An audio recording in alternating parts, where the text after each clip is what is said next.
Chapter 10.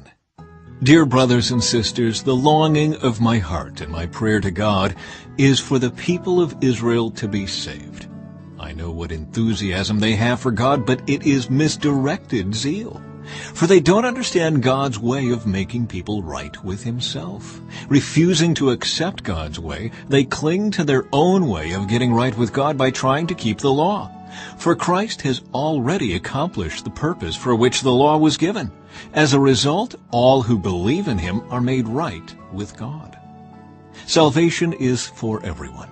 For Moses writes that the law's way of making a person right with God requires obedience to all of its commands. But faith's way of getting right with God says, don't say in your heart, who will go up to heaven to bring Christ down to earth? And don't say, who will go down to the place of the dead to bring Christ back to life again?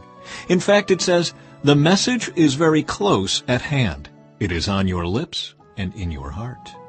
And that message is the very message about faith that we preach. If you confess with your mouth that Jesus is Lord and believe in your heart that God raised Him from the dead, you will be saved.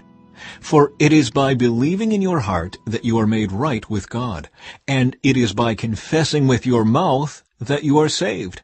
As the Scriptures tell us, anyone who trusts in Him will never be disgraced. Jew and Gentile are the same in this respect. They have the same Lord who gives generously to all who call on Him. For everyone who calls on the name of the Lord will be saved. But how can they call on Him to save them unless they believe in Him? And how can they believe in Him if they have never heard about Him? And how can they hear about Him unless someone tells them? And how will anyone go and tell them without being sent? That is why the Scriptures say, how beautiful are the feet of messengers who bring good news. But not everyone welcomes the good news. For Isaiah the prophet said, Lord, who has believed our message? So faith comes from hearing, that is, hearing the good news about Christ. But I ask, have the people of Israel actually heard the message? Yes, they have.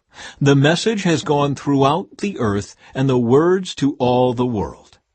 But I ask, did the people of Israel really understand? Yes, they did, for even in the time of Moses, God said, I will rouse your jealousy through people who are not even a nation.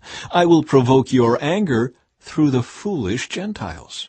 And later, Isaiah spoke boldly for God, saying, I was found by people who were not looking for me. I showed myself to those who were not asking for me.